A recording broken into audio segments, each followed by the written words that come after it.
Greetings, and welcome to LA Quill. Today we're diving into part 1 of chapter 25 of Arianna's tale. Tarius woke slowly, but did not open his eyes. He was rather surprised to be alive. His skull felt like it had been split open and his arms ached. He felt bruised all over, but he was alive, and that was nothing to take for granted. He remained still for several moments, just enjoying being alive for as long as he could. Finally, he blinked his eyes open, turning his head slightly to avoid the bright glare of the sun. He was sweating, mostly because of the furs piled on top of him. Assessing himself, he decided he didn't have a fever. Good enough. He pushed the furs away and sat up very slowly, as he tried not to injure himself further. Even that caused his head to ache, like the bones of his skull were grinding together awkwardly. He knew it would be some time before he was free of pain in his head. Looking around, he was instantly nervous, though he tried not to show it.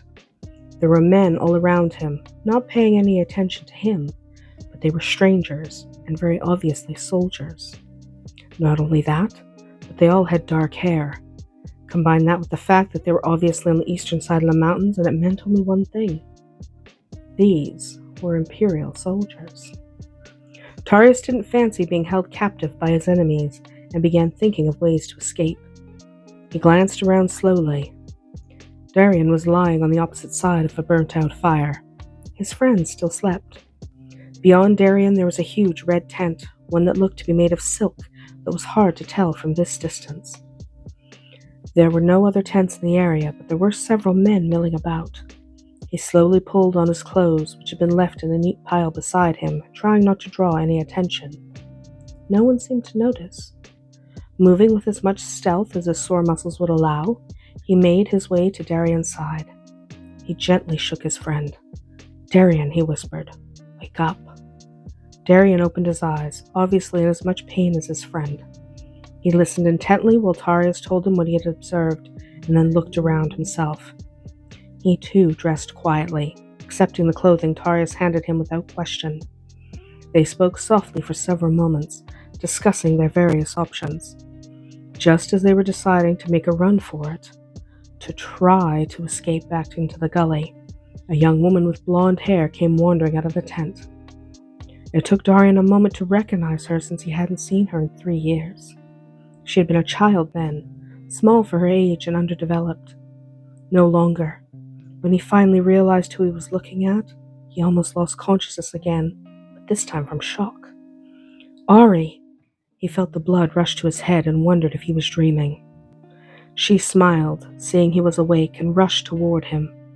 Before he could even attempt to get up off the ground, she had fallen to her knees beside him and thrown herself into his arms. She was sobbing so hard he thought she might break. He had to choke back his own tears of relief at seeing his little sister so unharmed. They held each other for several moments as Arianna's tears slowly dried. She pulled back from him, still smiling. Then, smile fixed upon her face, she slapped him. Hard. "What was that for?" Darian explained, head reeling just a bit. He was still in pain from his escapades in the gully, and this only added to his discomfort. Arianna looked at him in complete disbelief, wiping the remnants of her tears from her cheeks with the edges of her sleeve. "You really have to ask me that? How about for abandoning me when I was 14 years old? How about for never writing or coming to visit me, just to see how I was doing? How about for not coming back when you said you were, when you promised me you'd be there? How about—" "All right," he interrupted, "I get it. You're angry with me, and maybe you have a right to be." He put a hand to his head gingerly, willing the pain to dissipate just a little. "But can we try not to slap the people who have head injuries?" She gasped, a hand covering her mouth in embarrassment. "I'm sorry, I forgot. Here, let me see it." She began to examine the wound on his head with sure and gentle fingers, trying to assuage her guilt. She shouldn't have slapped him. Commander Myron exited the tent where he had been conversing with the prince. He approached Arianna and addressed her with the utmost respect. He even gave a quick little bow in her direction. "Your pardon, my lady. The prince will be with you shortly. Is there aught you need?" She looked up at him in surprise. "Well, my brother and his friend could do with some food. Other than that, I think we're well enough. Except, you think I could have some cool water?" She was unused to being treated with such profound respect. She hadn't really thought about what marrying Damek might mean. Now she was just beginning to understand. "Right away, my lady." He bowed again and went to carry out his task. Both men just looked at her, confused. It was Tarius who spoke.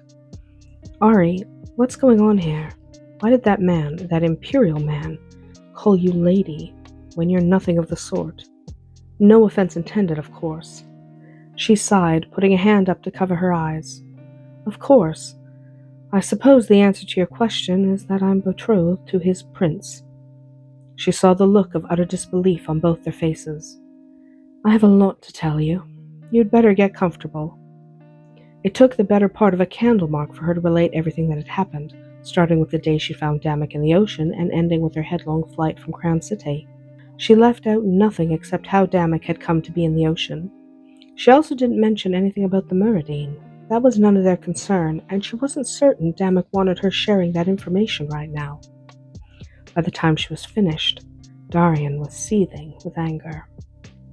"You're telling me that you're going to marry the man who raped you?" he almost shouted. His fury was so thick that he could have split the air with a knife. Arianna regarded him calmly, not frightened by his tone. "Yes, that's exactly what I'm telling you."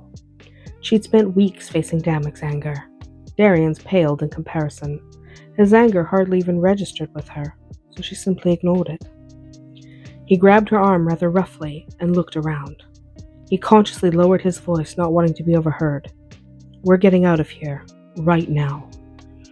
Arianna tried to pull her arm from his grasp, but he only tightened his hold, rising from the ground as he did so. Now she was getting angry. It was at that moment that Damek emerged from the tent. He'd been conversing with his father using a viewing crystal.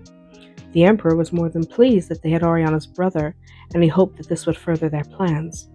Hoped was the operative word, since it was highly dependent upon Arianna's cooperation. Now he saw the blonde man who was her brother roughly haul his betrothed to her feet. No one handled his woman that way, not even her own brother.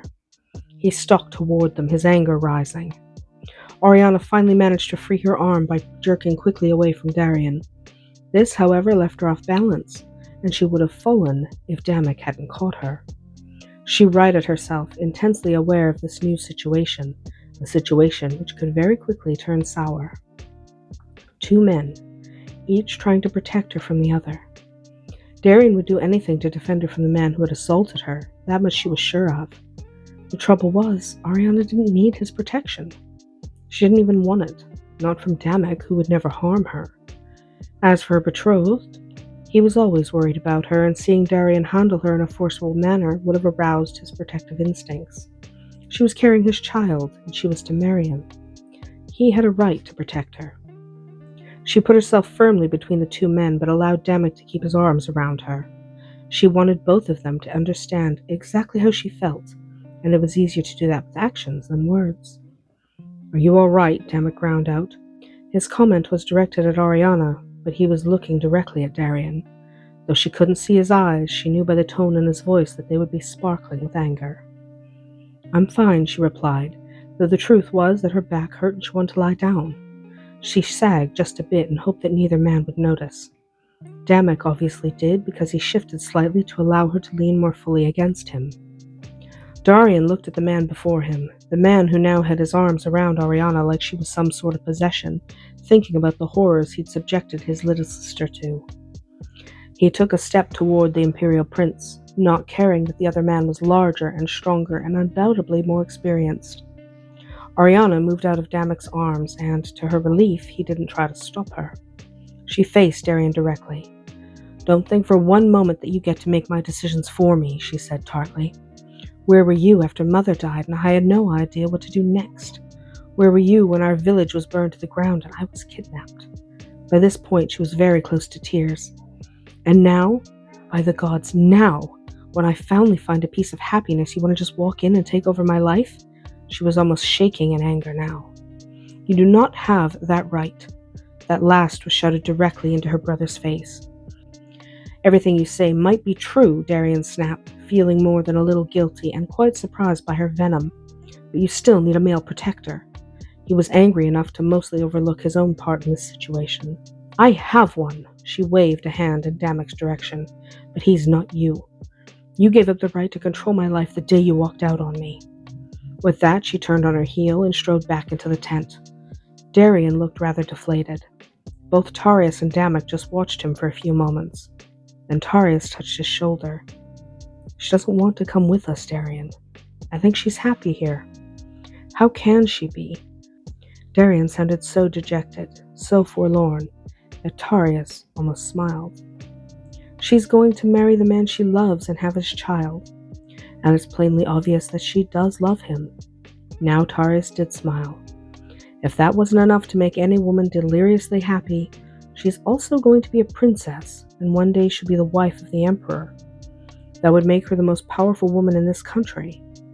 Tarius had always been able to see the larger picture. In this case, he was a little more objective simply because Arianna wasn't his sister. Darian sighed. I can't just leave her here all alone. The thought of abandoning her again made his skin crawl. She's hardly alone, Damek snapped. He turned and followed Arianna, very glad for the first time that he was an only child. And that's our tale from L.A. Quill today. If you enjoyed this chapter, let me know your favorite moment in the comments. Until next time, may your stories always be magical.